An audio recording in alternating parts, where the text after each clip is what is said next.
Hello and welcome to 100% Real with Ruby. Today I have the third most amazing appearance of Miss Kait Ann because she kind of says it as it is, and a lot of people like that no bullshit talk, especially when it's not actually coming from me because you get a lot of it already. But here we go with Kait Ann today, and we're we're going to talk about embracing the phases and the lie of being ready because people feel like they need to be a master of it all already. And if they're not dieting, it's almost like, who am I? They're scared of gaining weight. They're scared of losing control. They're scared of losing the discipline they had during the diet. They just, it's a whole bunch of fear that they can't even put words to. So with that, I'll let Kate kick it off. And here we go. What's going on, guys? I'm really happy to be here. Excited to have this little chit chat. We always have a good one, and just want to know that some of this may cause a trigger in you. And I think that it's important to examine why you might be triggered by some of the things that we might say today, specifically around the desire to diet and always chasing a new low, or always thinking that you have to look a certain way to be a valuable person or seen as some type of worthy individual. And I think that health and fitness has unfortunately taken a turn away from health and towards aesthetics. And only once you go down that road where you lose your health in the pursuit of aesthetics can you really recognize that nothing will ever look as good as having your health feels. So I know that you wanted to talk a little bit about people don't know who they are when they're not dieting. And I think that's a really interesting complex. And I think that it's an important one. And I don't know how many people might be aware that beauty standards themselves are set by women, and it's inter competition by our own species, right? Men tend to just compete with kind of physical aggression, status with jobs, things along those natures. Women tend to compete more materialistically, and when we hit the age of puberty, a lot happens, and women tend to once they get their period, we see a spike in neuroticism, and this is a normal hormonal fluctuation that women go through. And introspectively, they also become significantly more aware of their own body image. And so, as we evolve through life, we tend to be much more insecure about the way that we look, especially in comparison to another person. And with social media being as rampant as it is, right, we can start to have these unrealistic expectations and ideas of ourselves and what we're supposed to look like and what is valuable, because someone that you don't know who's doing things you don't know about and probably wouldn't want to do if you had the whole picture shows up and posts a picture that gets hundreds of likes or thousands of likes even, and it can make you feel somewhat inadequate, right? And then you can go down these spirals of feeling that insecurity and taking action and continuing to feel as though a smaller body is a better body. And then you focus on a scale to dictate your own progress. And only in the pursuit of that, you will likely lose yourself and the ability to see yourself as a person outside of what you look like, which is a very complicated issue to be able to dissect in general. So I think that kind of is a surface overview of how we want to approach it. But I think that it's really important to understand that you can't always diet. And if indeed you do, there are consequences, right? There are long-term consequences to short-term stupidity. And I say that a lot because you're willing to do anything as far as a surface level solution is concerned. There's lots of fad diets out there, and every year I feel like there's a new one, right? I don't know if you've heard of like GOLO, but that's really popular. Yeah, essentially what it is some type of meal plan, very low calorie, and then they give you a almost like a glucose disposal agent for the purposes of insulin resistance. And so it's almost like a scapegoat for people that believe that they just can't lose weight because something is wrong with their metabolism, and now they've deemed themselves to be insulin resistant. And then you have the solution on the internet for whatever price point they have it at, right? Or you have things like isogenics, which is basically you buy all their supplements and you take shakes and you just do that and you eat 600 calories a day and you might drop weight rapidly. But if I were to ask you or hold up two pictures of an desired outcome that you have, it's probably to look incredibly great naked and feel confident in that shape rather than being kind of skinny fat because you lost all of your lean body mass in the pursuit of seeing a new low on the scale. So I think it's really important as a consumer to understand that not only are there severe consequences to doing surface level solutions as an approach, you don't actually learn anything. And when we look at diet culture and weight loss, we don't actually have a weight loss problem. We have a sustainability issue. And that comes down to education, self auditing, self awareness, understanding your own physiology, and understanding why you're doing what you're doing in the first place. So I think that motivation is a good thing, but motivation is like relying on your best friend that's really, really flaky, right? The one that you love to be around when they're there and you fucking are excited when they show up, but most of the time they're not around, right? It's that friend. And so understanding that you have to take action that moves the needle forward in a sustainable manner, that means you're not going to see changes on a daily basis, maybe even not every week. But you will over time, if you can give yourself a long enough time horizon to do it the right way, not only will you see the progress that you want, but you'll be able to sustain the results that you get. And I think in the end, like that really is the goal, isn't it? Something that pops up a lot is a lot of women feel like they're letting themselves go or giving up on themselves once they stop chasing the pursuit that they were originally chasing, which is obviously that of a smaller body. And they end up only hearing, literally only hearing the narratives that suit their own. And I see this many times in the Facebook groups I'm part of, and I get brushed off as rude or this, that, and the other. And so do other people that are trying to say the right thing, which is why a lot of people trying to say the right thing keep their mouths shut while everyone with the wrong opinions decides to hop in their 2 cents. So it gets really difficult for people to hear the truth when their language is that of what they're already doing, that of their own identity. And I'm sure you see it all the time as well.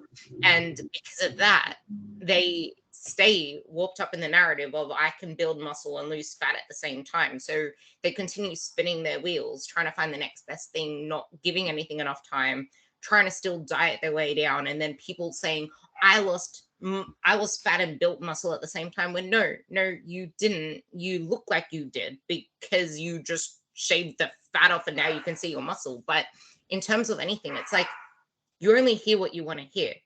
So you're not even aware of your own biases. You're not even aware of what it is that's actually holding you back.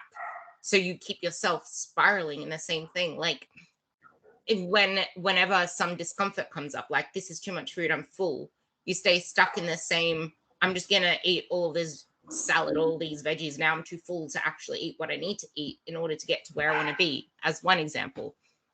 And I know identity comes into this and the fear of change comes into this. And again, the fear of loss of control. So there's a lot that you said in there. And the first thing that I want to say is I don't give a fuck about saying the right thing. I do care about saying the truth. And I think that I don't necessarily dance around offending people, because I think that if you are offended, there's a part of you that disagrees with what I say and or resonates so hard with you that you fear to look that truth about yourself in the eye, right? Because people don't want to take accountability for the way that they are or why they are the way that they are. It's almost like, and with the coaching industry growing, right, it's easy to blame a coach that you've worked with, not looking at your overall accountability, adherence, intention, effort, and execution. And so it's easy for you to dance around, oh, it wasn't the right program, it wasn't the right coach. It's not me, it's that thing. It's not me, it's my body. It's not me, it's my hormones. It's not me, it's my age, right? And again, if you search the internet to validate the opinions that you have or the cognitive bias that you carry, of course you're going to find somebody that agrees with you, right? And so it's okay, if I continue to search for the thing that validates my own feelings, then I'm always going to feel self-righteous. I'm always going to be right. But what if you're entirely wrong? And what if the problem isn't the thing that you're doing? It's your inability to stay patient and continue to execute and stay consistent doing the thing that long-term will actually give you the results that you want, right? That's point number one. Point number two, as far as body recomposition is concerned, the only people that can do that truly are people that are detrained coming back into training and or novice, which means you are new to the gym, right? So we see this all the time, and there's lots of research that supports that. Trained individuals do not recomp, right? They might diet and or increase training intensity to lose body fat, but they certainly aren't maintaining and recomping at the same time. If you are recomping, you're probably one of those people that doesn't really show up to the gym throughout the year, right? You just kind of start showing up when you want to diet, and therefore your consistency, effort, and intentions are in alignment with the same timeline that you've decided to incorporate a calorie deficit. So of course you're going to be able to restructure any tissue that you lost, grow some tissue. If you start to eat up and or distribute carbohydrates into your diet, then we're going to have intramuscular glycogen in water. So hydrated muscles are always going to look fuller and harder. And with that, you're going to feel as though you've recomped. But the problem is, if we looked at your entire year objectively, logically, and transparently, that you half-ass your efforts for 70% of the year and give your full effort for 30. And so then you can ask yourself, well, if I gave 100% of my efforts all year round, regardless of whether I was in a calorie deficit or not, what would my body composition actually look like? Well, that's a really good question, and one that you should investigate if you're one of those people that only gets gung-ho about it when you want to diet, right? That's where you are not serving yourself. And then if we want to talk about fear, I think that one thing is that fear is an emotion, right? It tends to drive anxiety. It's the what if, it's the uncertainty, right? And it's also inevitable. And I think that we need to get past this point of fear being a bad thing. It's like being sad is a bad thing. No, being sad is a part of life. And that doesn't mean that you have a bad life if you have a bad day. And so if we look at fear, of course, like whenever you do something new, there's going to be the fear of uncertainty, the fear of unknown. The fear is this right or wrong? Because you don't know enough. But the only way to find out is to go through that thing. So you have to have courage. And so once you do have courage and you can kind of tame the beast, it's almost like fear is that little devil on your shoulder that pops up every now and then. It's like, oh, hi, yeah, you're here, but I'm still going to do the thing anyway. Because at the end of the day, when it comes to comfort versus discomfort, I use this analogy all the time with clients that I mentor. When they talk about fear and they don't like change and they know that they need to change, but they don't have the courage to do so, you can frame it in a way that sounds like this. I'm sure most of you guys have seen 50 First Dates, right? Very predictable, the same fucking cyclical routine every day. They go to the Waffle House, pancake shop, breakfast bar, wherever they are, right? And the guy picks her up and then they go on this repeated date, and every day starts and ends the same. It's just this cyclical cycle. And so when you think about your life path, you can either choose to stay where you're comfortable and be very consistent there because you know what you're going to get, right? But when you look back at your life at the age of 90 or 100, because now people live significantly longer, if you choose to live the same habitual life, whether you're 25, 30, 40, or 50, and you're like, this is the way that I am, I'm stuck like this, you do recognize that you will look back at your life at 90 and go, well, this is a boring novel to read or Netflix series to watch because I did the same habitual shit every day of my life. How exciting was that? And I do have a theory. This is kind of a side tangent. I think that people that fear death the most are the ones that know that they aren't living life the way that they want to. Because of course you would fear dying and ending your time when you know that you're waiting for retirement or waiting for the next job or waiting for the boyfriend or waiting for the body or waiting for the friendships or waiting for whatever the fuck it is you're waiting for to actually have the courage to do something that you actually want to do. So fear is inevitable. And if you want to live a life that is fulfilling for you to watch as you lay there with yourself on your deathbed, I would highly encourage you to lean into fear. And I would encourage you to rise to the occasion of any obstacle that's in your way. Because that is the beauty of the human experience, is not that it's black and white and not that you should just keep doing what is comfortable to you or to exist within the upper limit that, in fact, you have set on yourself. Because there's nothing that you can't do. Right? You might believe that you can't do it, but there's no reason to believe that you can't do anything, especially when there's evidence of other people doing the thing that you say that you can't do. Because if one person can do it, why can't you? Oh, but it doesn't work for me. My body's broken. And if you continue to tell yourself that narrative, you will manifest that into your current reality. Because again, whether you're conscious of your thought patterns and your subconscious beliefs or not, they do manifest into your external reality. If I tell myself that I can't lose weight because my hormones are fucked, and they are actually, but it would also prevent me from taking the actions that would allow me to lose weight because I already have counted myself out because my hormones suck. Right. So if you continue, it could be anything that you say about yourself. I used to have this theory because one time one guy told me that I was undateable. Right. I wasn't into him like he was into me. And I just had to be like, where you are, I'm not there. And he was like, you're impossible. You're absolutely undateable. And I internalized that dialogue And I would actually say this to people like, oh, I'm just undateable. And you want to know what I did? I didn't go on dates. I didn't talk to men. I wasn't putting myself out there because, and I wasn't even aware of it. But this subconscious belief that I had spoken over myself dictated the way that I acted. And so whether you're aware of it or not, if you tell yourself you're an emotional eater, if you tell yourself you're not X, Y, or Z, if you tell yourself you're not disciplined, if you tell yourself you have to have motivation, if you tell yourself it's too hard, you are not going to rise to the occasion and set the bar higher and fight through the obstacle. But that is where your growth happens. That is where you find out about your own levels of resiliency, about your own levels of grit, about mental fortitude, about what you can accomplish. Right. And like I was talking to Ruby earlier and telling her, like, I'm, if you guys follow me on Instagram, I'm training for a half marathon. I have not run since before I started playing Division One basketball. So this is back in, I don't even know, 2011, probably last time I ran over 6 miles. And I don't worry about how I'm going to accomplish the next mile or the next 2 miles, right? One thing that I ask myself when I do this in any arena of my life, can you take one more step? Can you take one more step? And the answer to that every single time, 99.9% of the time is yes. I can take one more step. And that's all that I worry about. Can I take one more step? Can you make one more rep? Can you make one better choice? Can you advocate for yourself one more time? Right? Can you lean into this discomfort one more time? Right? It's not about accomplishing the end goal. And if we look at human patterns and dopamine and how people assess and feel achievement, it's not actually acquiring the end goal. You think that it is. You think once I have this body, once I weigh this amount, right? Once I get this many followers, once I have this many, whatever the fuck it is that you find valuable in your life, once you have it, you think it will be fulfilling. But the problem is, it's not the actual achievement that makes people happy.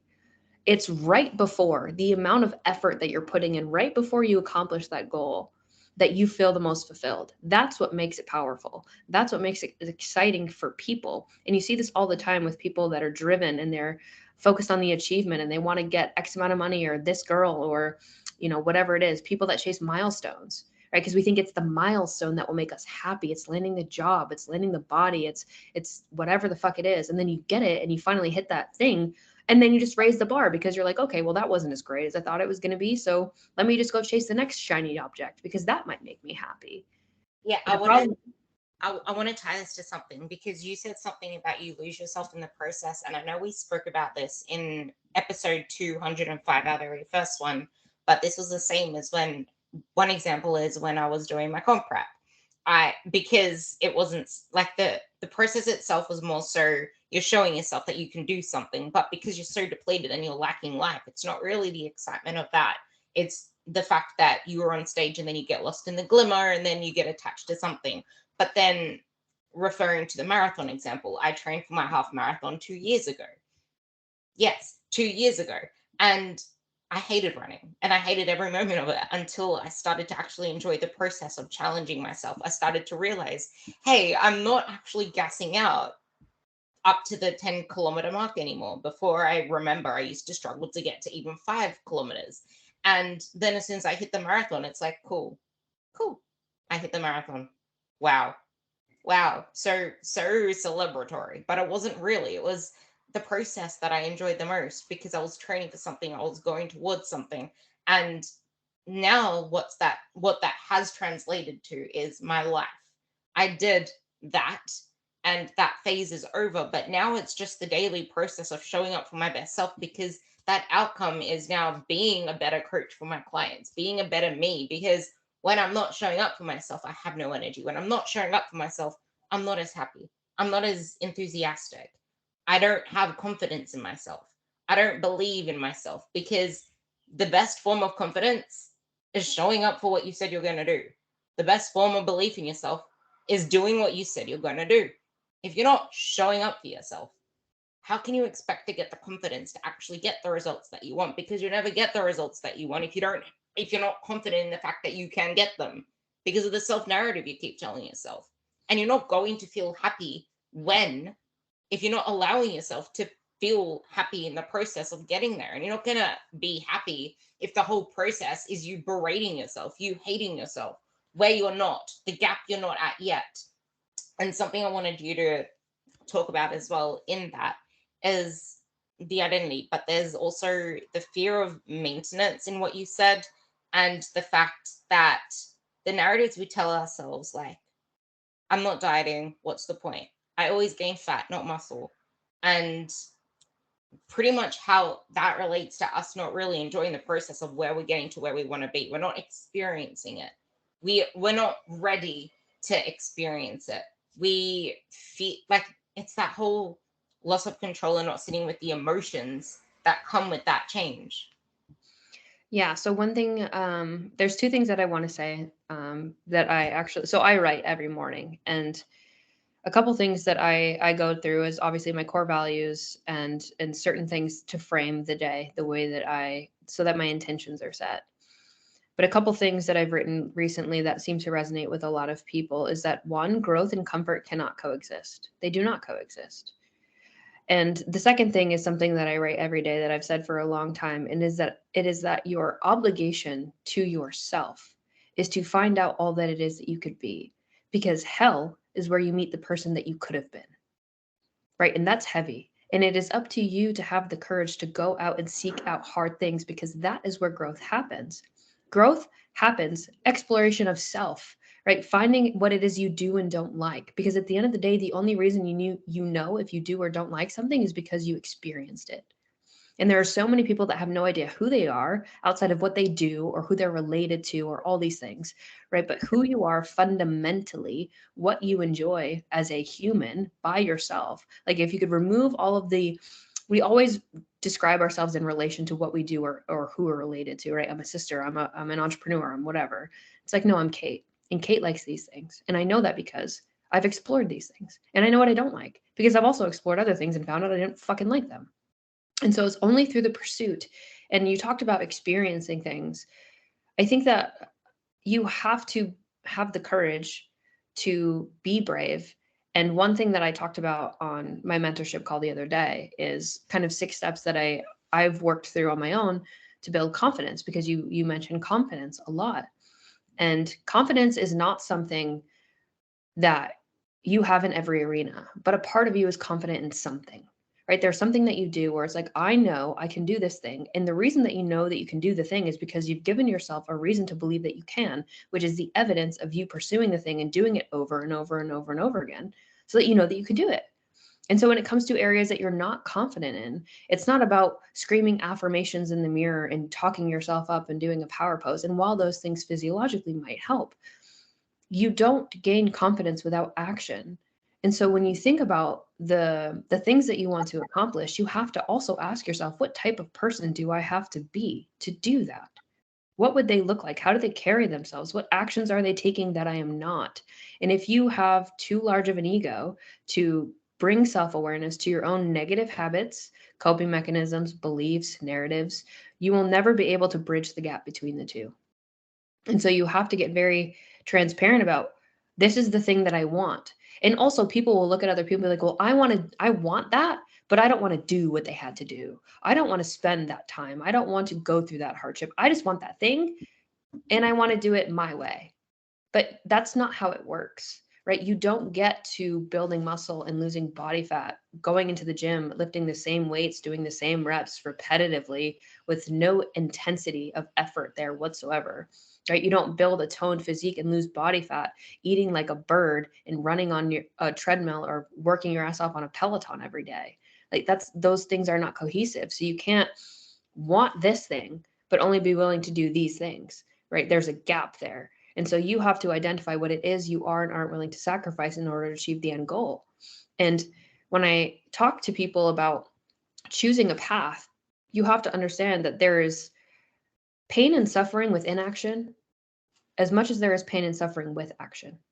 And so, regardless of which path you choose, there is pain and suffering associated with either. And again, it comes with fear, right? There's fear on either side of this coin as well. It is inevitably a part of the human experience. Always. Doesn't matter. It's going to happen. And so you have to decide which pursuit in the end that you look back on is worth all of the pain and suffering that you must endure to get to where those paths will take you. But it's like one side is actually one that they already know, so it's comfortable to them. Right. And then they live in the same cycle, kind of like the 51st dates thing that we talked about, right? Because you lose 10 pounds and then you gain 10 pounds and then you want to lose it again, and then you get it back, and then maybe some, right? And then you get into this negative headspace, and then the outlet is, well, I'm going to compete, I'm going to go on this surface level solution, I'm going to get isogenics, I'm going to go do whatever the fucking thing I said earlier, go low, I'm going to do all these little quick fixes because I'm uncomfortable right now, and I don't want to address that the actual root cause of the problem of my discomfort is myself. I don't want to own that. It's something else. It's somebody else's fault. It's another system. It's my body, it's my age, it's my gender, it's whatever the fuck excuse that you want to bounce off of your fucking self. But at the end of the day, you are where you are because of the choices that you have made to this point. And the beautiful thing about right now, when you're listening to this, is that you also have an incredible opportunity to change it, because you only have the future to recreate, redefine, shift. All of these, like, that is exciting. That is the most exciting thing every single day. I'm like, what the fuck do I want to accomplish today? Who do I want to become? What do I want to learn? What actions do I want to take? If you guys think I want to go run 3 miles after this, you're absolutely fucking insane. But I'm going to do it anyways, right? Because if you want to be a person of integrity, if you want to be a person who has self-trust, right? We trust other people. Why? Because when they tell us they're going to do something, they're the people that follow through. They're reliable. You trust them. Okay, so if you want to trust yourself, if you say you're going to do something, you need to do the thing, because excuses are always going to be there. My legs are fucking sore as shit. I'm tired. I definitely want some caffeine, but it's 4 o'clock in the afternoon, so we're not doing that, right? Because I need to sleep to recover. So I'm going to get my ass outside. It's only 45 degrees, and I'm going to run 3 miles. And I'm not going to worry about the 3 mile accomplishment. I'm going to ask myself, can I take one more fucking step? Can I move forward? Because it doesn't matter the rate in which you go. Speed is not the driver of what you do. Right? It's the fact that you're traveling in the right direction. And if you continue to do that, you will hit, when it comes to setting goals, it's like the peak of a mountain, right? You see this end goal and you're like, okay, I'm going to climb this fucking mountain. I'm going to do that thing. And you think that the mountaintop is the end, but you get to that peak and then you look and you go, holy shit, there's another peak. And that's what happens with growth. And that's what happens with goals. And that's what happens with whether it's fat loss, relationships, muscle building, whatever the goal is that you have, endurance, right? You think that this shiny object thing here is going to be it. And then you get there and you've learned so much about yourself and your capabilities and your own passions and desires that when you hit that peak, you already have decided, I kind of want to go that way.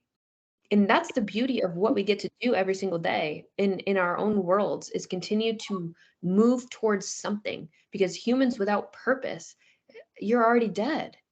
You just brought up a really good point, and I saw this in a couple of people actually.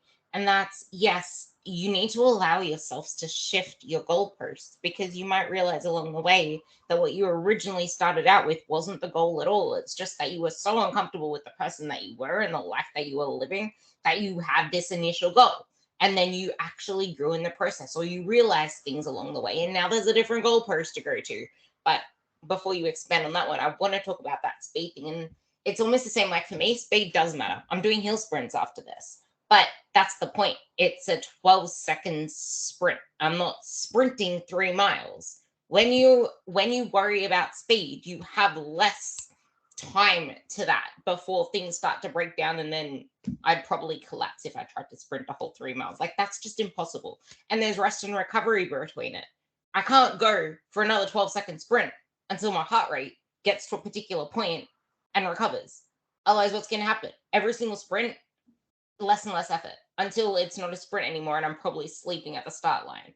So you need to get realistic what your expectations are and the consequences of it all. But going on to the goalpost shifting and maybe what I just said, if you want to expand. Yeah, no, I think so. Speed, I think speed in that context is important, right? Because when we're talking about weight loss, right, when you focus on speed, you compromise quality, right? And maybe you can run a 12-second sprint, but if somebody's listening to this and like, oh my God, I run 100 meters in like 20 seconds, good for you. Like, that is, and this is bringing me back to like that upper limit. I love finding out where I fail, because it tells me where my current potential upper limit exists. But that does not mean that I can't shift that fucking bitch, and I will, right? And so that's the thing where it's like, you deserve to find out what you're capable of achieving. If you run a 100 meters in 20 seconds, great. I hope next week it's 19.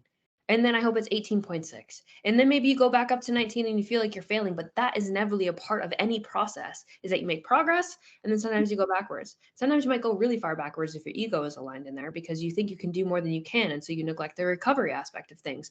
But if you can manage yourself appropriately to continue to show up and get on that start line every single day and take one fucking step to the best of your ability, you're going to inevitably progress. And what was 20 seconds will now be 12. Right. And then you'll continue to fight through that shit. But that's inevitably a part of any process, right? It's not about you in comparison to somebody else. It's about, well, this is my current ceiling.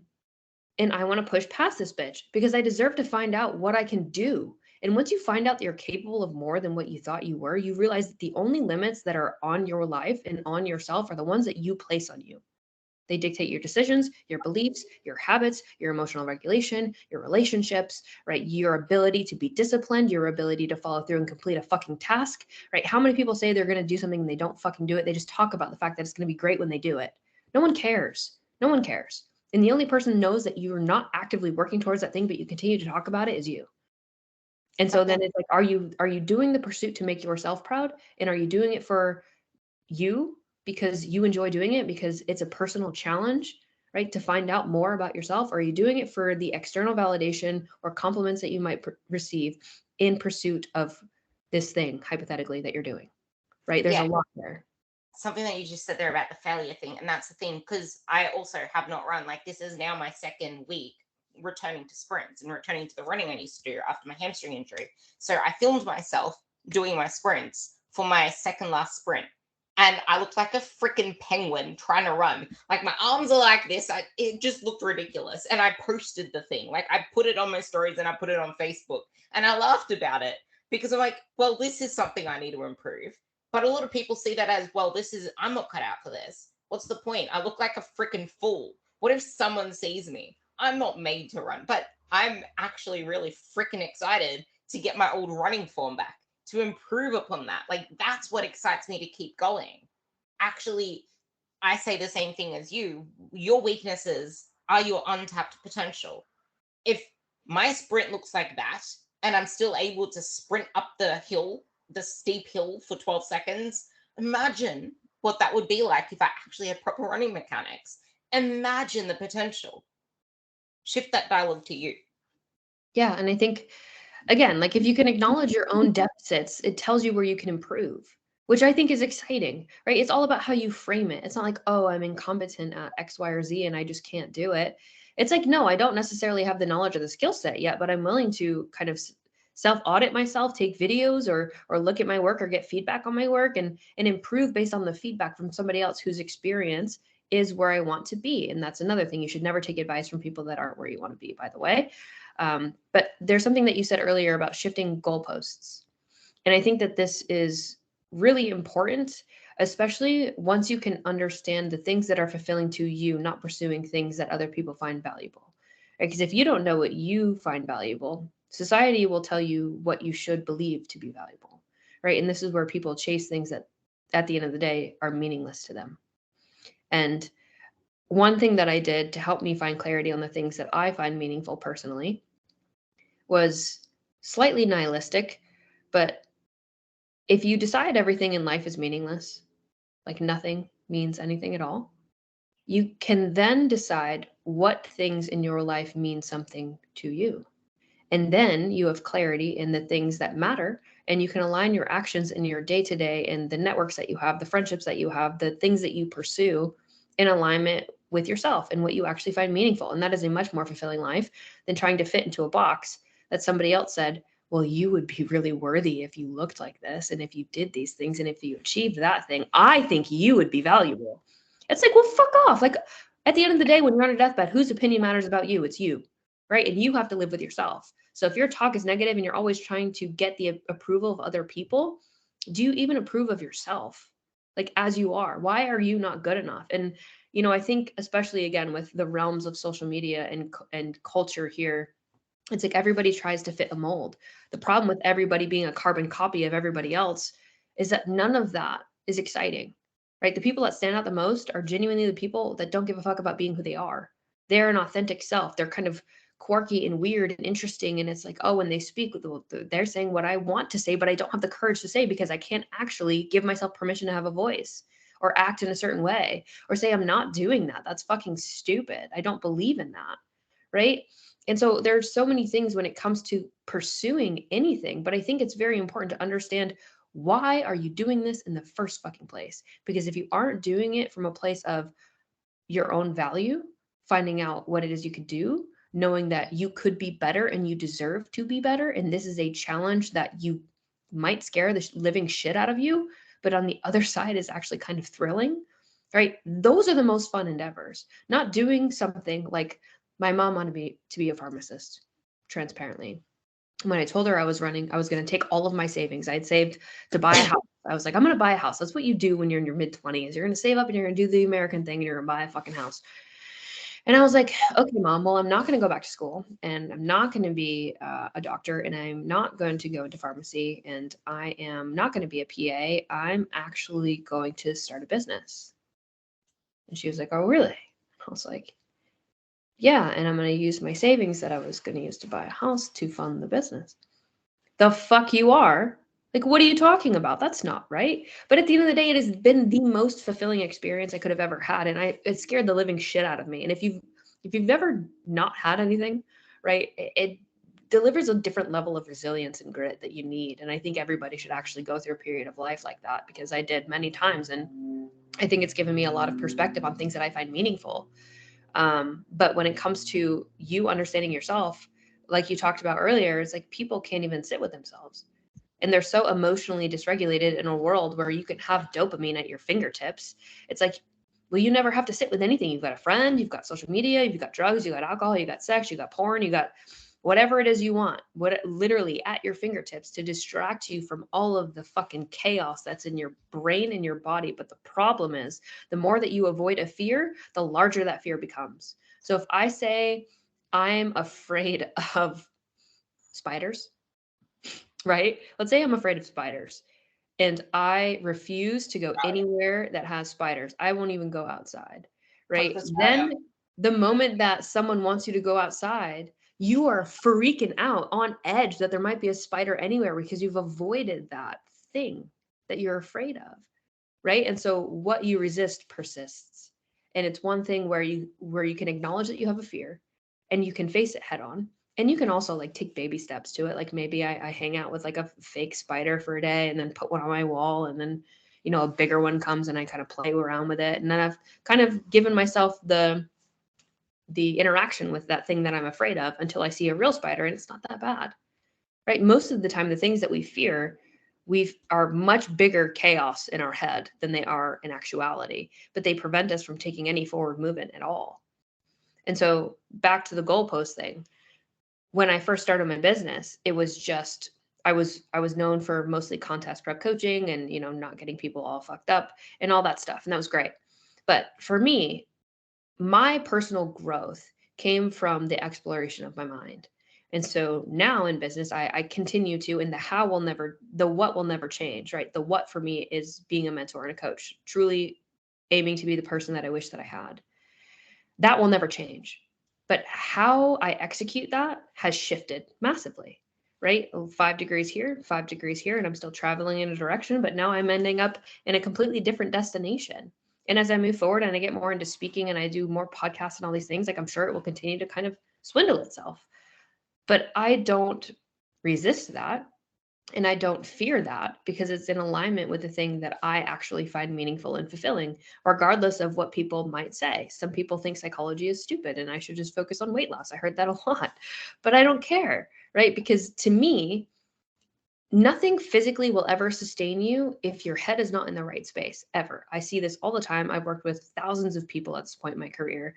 If you do not fundamentally shift your identity and work on the shit that's going on in your head, the things that you believe about yourself, your behavior, your actions, your emotional regulation, your ability to receive stress and respond to it appropriately, you're going to continue to exist in these vicious cycles of self-fulfilling prophecies that are negative and leave you feeling like shit. And then you define yourself based on an action, which is absolutely not any type of way to define yourself, or you define yourself based on a thought that you have, which we have thoughts all the time. I tell my clients all the time that the mind has a mind of its own, right? It does. We have thoughts going on all the time, but they don't mean that they are defining thoughts of yourself. If I see some shit outside that's absolutely crazy and I'm like, I want to fucking murder that person, does that make me a murderer? No. Like logically, anybody can say that, right? And you can say, most people when they're frustrated, especially when you're in a highly emotional state, you tend to have thoughts that are absolutely ridiculous. But until you can audit them and look at this belief or this thought that you have and go, is there any evidence that that's real? Most of the time, the answer is no, right? There is no valid evidence that you cannot walk outside, that you cannot lift a weight, that you cannot eat chicken, that you cannot incorporate a calorie deficit, that you can't hit your step goal, that you can't sleep more than 6 hours, right? There's not actual evidence that that's true. It's just a narrative that you continue to tell yourself and a belief that you continue to carry. That's not real, which then again manifests itself into your actions, habits, thoughts, beliefs, emotions, all the things. And then you continue this vicious kind of cycle of self-sabotaging behavior, which will never lead you to where you say you want to go, because you can't actually shift the identity and take ownership of how you are and the fact that what you've done to this point has gotten you where you are, and that you have thoughts and beliefs that aren't real that you refuse to look at because you don't want to know that it's actually your fault and it's actually your problem, and that you are more than capable, by the way, of doing the things that you would need to do to achieve the goals that you have.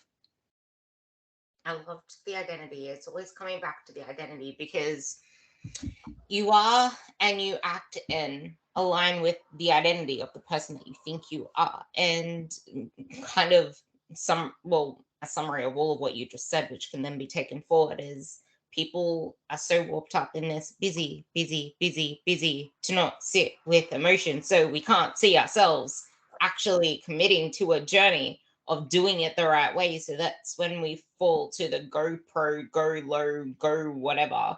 I don't know, we don't have it. The isogenics, the I just want to strip weight off fast. I just want to do a quick shred, and you keep yourself in the same cycle because you can't see yourself committing to something the right way, or you're still warped up in the false beliefs of the way that you think it needs to be, and the way that you think that you need to be, the way that you think you need to do things in order to be happy, in order to be fulfilled, whatever it is, because you're still warped up in the person that you thought you think you are, but it's really a shadow of your old self that you haven't even yet let yourself actualize the person you are now, because you're too busy staying busy, busy, busy. So in real aspect, you're not even allowing yourself to become the person you think you can be. So there's this busy narrative that just feeds the identity that of the person that we don't want to be, but we're not aware of it. Well, I think that's interesting, but I also think it's important to acknowledge the gap that most people have, that I see, is that they think that they are, there's two extremes. There are people that think that they're nothing, that are actually people of substance, right? And that could be conditioning, experiences, whatever it might be, that has cultivated this narrative of I'm never good enough, I'm somehow inadequate, all of that, right? So they continue to operate in a way that would make them inadequate, right? They've aligned themselves in their actions to that identity, right? And then there's the other side of the spectrum, the people that talk a big talk and say that they're this and they're doing all these incredible things, and just wait till you see it and all this, and then they talk about it for like 5 years and you're like, where's this thing that you said that you were going to do? Oh, I'm still working on it, it's going to be great though. Like, there's that gap in either side, right? And it's a crisis of having that thing where, like Drake says in his song, and I really like this line, it's like, you know it's real when you are who you think you are, right? And the only person that knows if you are truly operating in a situation where you are truly and transparently absolutely aligned with the things that you say, the actions that you take, the habits that you have, right? All of those things cultivate into the person that you say that you are. Where if you only talk and you don't act, and social media has made it very easy for us to kind of clap people on the ass when they have an opinion or tell you what they're doing, that's so fantastic and great, but we've forgotten the side of action. And I think that needs to go backwards. It's almost like everybody wants to do automation right now, and I don't give a fuck about automation. I don't think it's personal at all. But people want to fast track everything in life. If you see an ad on fucking Instagram or Facebook that's like grow your business to X amount in 12 weeks, right? Or we'll done for you automation service, or all these things. And one thing I always remind myself of is it's true. If it sounds too good to be true, it probably is, right? So if someone's telling you you're going to lose 20 pounds in 8 weeks, highly unlikely. And the sustainability of that is also highly unlikely. Right. So as a consumer, we have to get back to the basics, right? Your kid isn't going to, would you believe a teacher that said your kid's going to walk into my classroom and by the end of this, at the age of 3, he's going to know how to do complex trigonometry? Like, are you fucking high? My kid doesn't even know how to tie his shoes. Like, but seriously, but as adults, we tend to fall for these things, and it's an emotional buy. It's an emotional, oh, this could be the answer. Maybe something's wrong with me and this person's going to fix it. And this shiny object looks great, because I don't want to think about the fact that in order for me to actually get results, I'd have to be very consistent over a long enough time horizon, which would be at least 12 weeks, and realistic rates of weight loss that are sustainable in someone that's not morbidly obese would be about half a pound to a pound a week. Well, that's not fast enough for me. But then the other question is, you only have time here on this planet, right? We only have now and then the potential future that we could create, but we certainly can't change the past. And let's say that you completed that goal in a week. What are you going to do with the rest of your time? Right? Like, how fulfilling would that be? How much effort would you have to put in? Like, people typically can follow some detox shit for a week. Then you get burnt out and you go back to old habits because you didn't actually learn anything nor incorporate anything that would teach you or motivate you to be better. Right? It's just like a surface level solution. It's like, oh, okay, you do this thing and you'll see results. And that's great. But what if you could bite the bullet, spending the next 5 years doing this up and down yo-yo bullshit, and you could spend the next 6 months committing to achieving that goal? And while it might not be the 2-week thing that you want, in 6 months, if you can have the understanding of nutrition, the understanding of training, knowing how to progressively overload, seeing body composition improvements, losing body fat, improving metabolic composition and rate, and systems more than that, and your mindset, like, how much further could you carry that in making it sustainable and long term? Because fitness and health, I think we have this idea that it's like an acute thing. I'm just going to do this 30-day trial, right? See if it works out. And it's like, well, no. Like, it's a long-term investment, right? It's like putting money into stocks, right? You don't just put it in and pull it out. Like, what the fuck are you doing? Right? That's not really going to give you a return. But if you put money in consistently, and sometimes stocks will be up and sometimes they'll be down, right? But over a long enough time horizon, if you continue to make the investment over a decade, right, there's lots of evidence that the ROI on that is phenomenal. But you can't get the instant gratification that everyone wants, right? So short-term discomfort has to aid to long-term gain. And if you can play the long game and focus on the delayed gratification that you will get from these short-term investments of discomfort and uncertainty, right? The long-term gain on that is massive. It's like building muscle. I had this conversation with a client today. She's like, "Oh my God, you haven't trained for a year and you still look like that." And I'm like, yeah, because building muscle, the amount of effort and volume that it takes to acquire new tissue is daunting. It is daunting. It is boring. It is repetitive. It is daunting. It is exhausting. And it's not like losing weight. It's like, a fine hair that you stick on a wall, and that's it. That's a new tissue. And it's not until you have a whole head that you construct a weave, and then it's like, oh wow, there's hair there, right? You can see the difference, right? You can see the difference. But initially, every day, like, you're just laying these fine lines, and that's it. But if you do that for a decade, like, I've been training since I was a kid. So of course I have acquired enough lean body mass to where if I take time off, and again, it takes about 1/9 of the total training volume to sustain lean body mass that you acquire. So not only does it take less effort, right, metabolically and for the rest of my life, the functionality that I will have because I put in the sweat equity to acquire this. Again, it's like stocks. The long-term ROI is massive, but it doesn't come without the discomfort and sweat and fortitude and discomfort on a daily basis for a long fucking time. I want to touch on that last part before I go into what I wanted to say about the business thing you brought up. And this is exactly why it's really important to not live in a diet your whole life, because those fine lines won't be sticking themselves up and accumulating if you live in a deficit forever. Because like Kait said, you are not doing both at the same time. I don't care what narrative you're trying to complement, what stories you want to try to believe, but you can say it as much as you want. Science is science. You are not going to do both at the same time. It looks like it because you're revealing it. I remember when I was really stupid doing my comp prep, I was like, oh my God, I'm building muscle. Oh my God, look at my delts. Oh my God, they're more defined. Look how much muscle I'm building. And I was getting leaner and leaner and leaner. And everything that I built was actually getting revealed. I did not build shit at that level of body fat. You could just see it. And no, I did not body recompose. I was losing fat. I was revealing muscle. Now, on the note that you said about the business thing, which I absolutely love because it relates to everything, and that's, I see it all the time. And the amount of people I block on a daily basis that come into my inbox saying, how's your business going, Ruby? I can do this for you. I'm like, yeah, fuck off. Like literally, it's a pandemic. I can only imagine what everyone gets in their inbox with, oh my God, get this challenge, get this detox, blah, blah, blah. The thing is, my thought process is, well, that's no fun. What am I meant to do? Just like what am I doing? That doesn't like as soon as you start to love the process, the journey, what you actually are doing, it becomes a lot more fulfilling. Like I love being able to help people. That is my purpose. I want to help people. I want to change people. And very soon, with all these automations and whatever the fuck they're trying to sell, very soon your clients will start to see that you're flaky. They'll start to feel like it's not personalized anymore. And like what Kait said, what's easily got is easily lost. And the whole podcast pretty much on that. Yeah, they will see it and they will leave.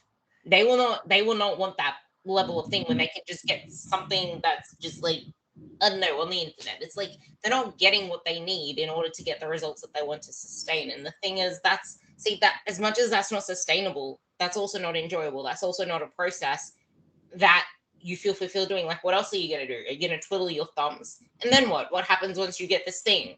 Are you just meant to just like click and let it just repeat itself?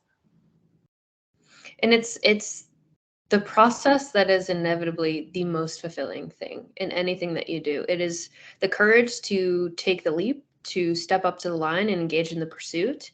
It is not knowing whether you will succeed or not, or whether you will win or lose. But even with those terms, like, you have to reframe what they mean. Because failure, in my opinion, when I fail at something, right, it just means that there's a gap in the quality of what I produced versus what it should be, right? So I came up short. But every time I do that, I get a little bit better. And eventually it's up to par, right? And then I've quote unquote succeeded. But the wins that you so desperately seek are tucked behind the losses you're unwilling to take, right? And you have to lose in order to win. You have to fail in order to succeed. Like, these things don't exist in isolation. You don't step up to the bat and hit a home run on your first swing, right? Your kid doesn't walk into the gym and you expect him to be Kobe Bryant the first time he picks up a basketball. Like, that's just unrealistic expectations. So why would you ever expect yourself in a new arena to perform like an expert? Like, that's foolish. And that's exactly what imposter syndrome is. And guess what? We are all imposters. Like, welcome to the game. But you have to have the courage to step into the room and have the conversation and put out something, right? Perfectionistic tendencies is nothing but glorified procrastination.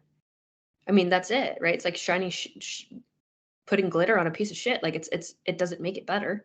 It's just that your fear of the feedback, because you don't know if it's good enough, and you're never going to find out how good it is if you refuse to put it out there, right? But if you know that you did your best, like, I'm going to go run 3 miles, it might take me 30 minutes to do it.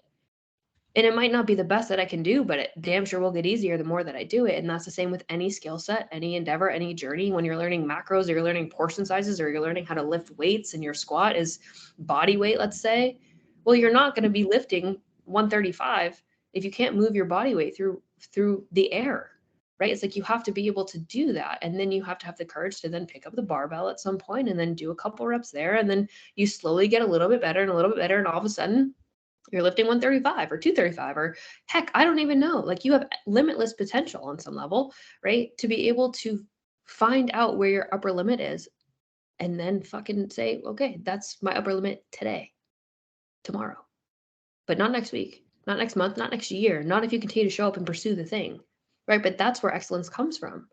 That's where, if you want to be an expert, you have to be willing to show up and be be a novice.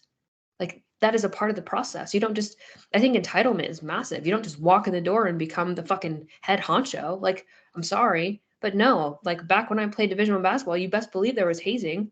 And I think people will take this one way, right or wrong. Like, yes, you have to fucking eat shit as a freshman. Like you have to earn your keep. And I think that we've just gotten so soft that people can't take any negativity or any ridicule or criticism or hardship. And it's like, no, because once you work your way up, you know that you fucking earned it. And there's something about knowing that you've earned something. There's something about eating shit for a long period of time and then not having to eat shit anymore. Like there's something about that experience that I think is powerful. Like I genuinely do. I wouldn't go back and be like, oh, you must be nice to me and I must get fair playing time and I must get a trophy for showing up. Like, what the fuck is that? You didn't do anything. And now we're teaching people you don't have to do anything to receive an award. Like, I don't even know how to mentally wrap my mind around these things. Like you have to suffer. Suffering has to be a part of your growth. You don't get growth without that. It doesn't exist. At least not in my opinion. I really love that. And I was just smiling at how this just took a turn to return to the very thing that we both wanted to do this podcast about, which is ready is a lie. And that's literally the process of why ready is a lie. You can't expect.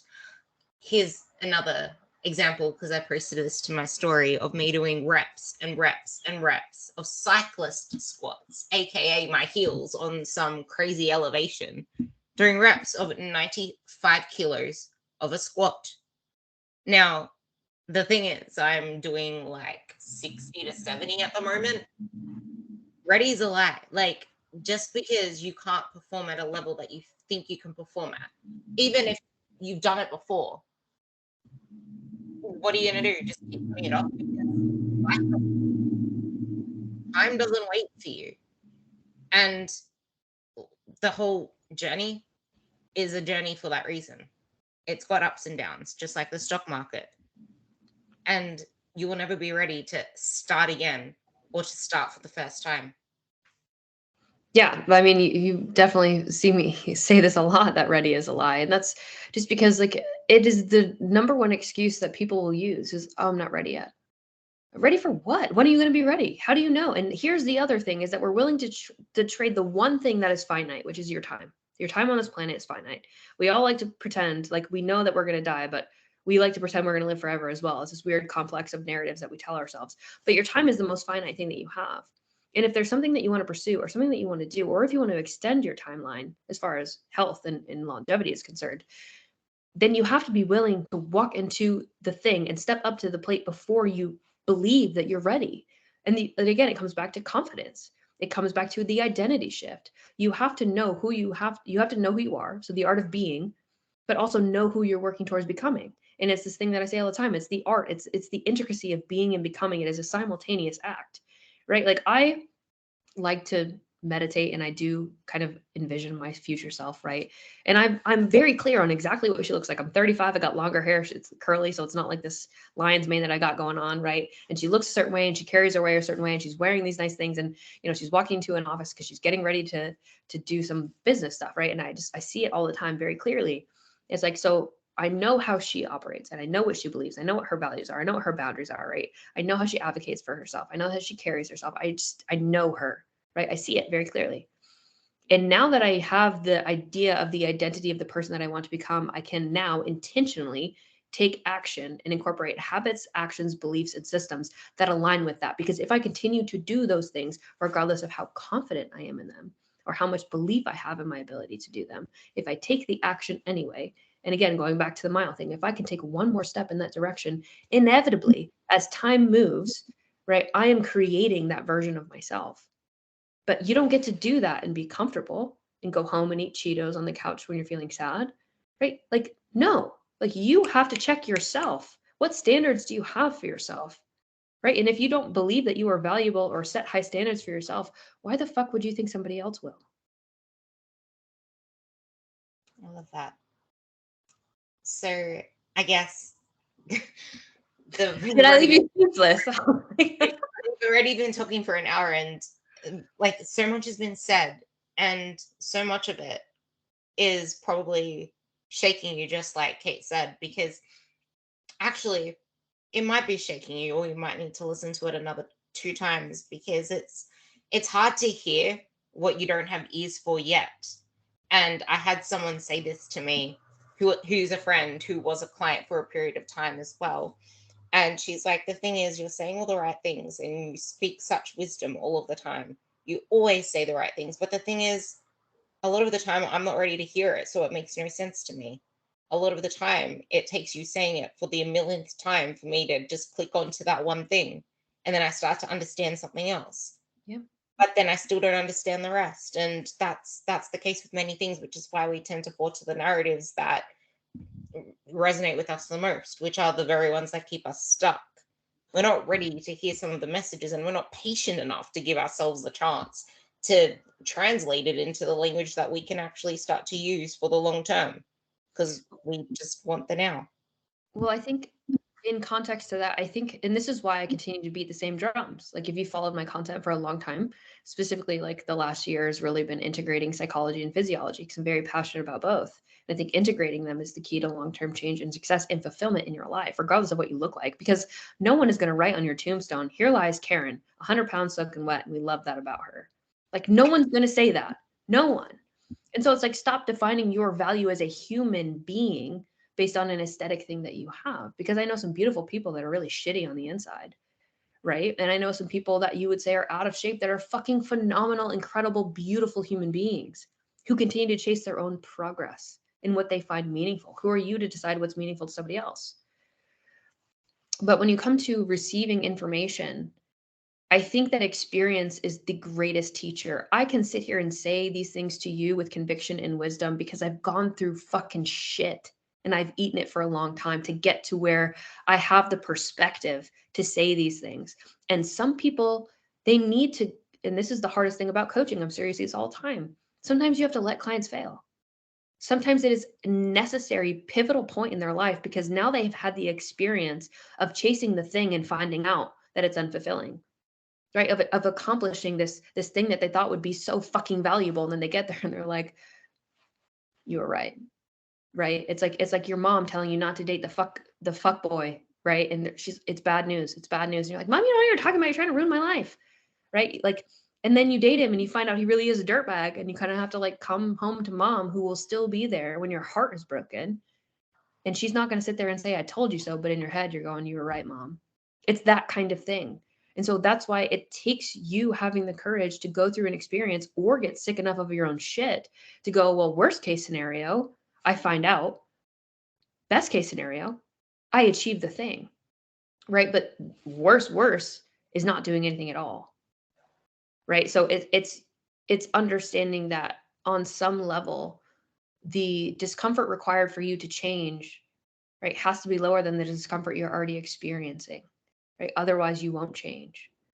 And if you're struggling to feel like, well, it's too late for me, or life is over, or I've been in this rut for a long time, I can't possibly shift or change my perspective, or have a lot going on, or whatever it is that you believe about your ability to become somebody different or become the person that you want to be, or that you believe you can be, or not even that you believe you can, but the person that you like deep down inside, you know, you want to be, the life you want to live, the amount of confidence you want to be able to exude, not being a wallflower on a fucking in a room, but someone that actually takes up space and people notice, right? The one that doesn't fucking wear baggy clothes all the time because you actually kind of like the way that dress fits and you don't have the courage to do that, or you feel like you've just dug yourself into a hole that is way too deep.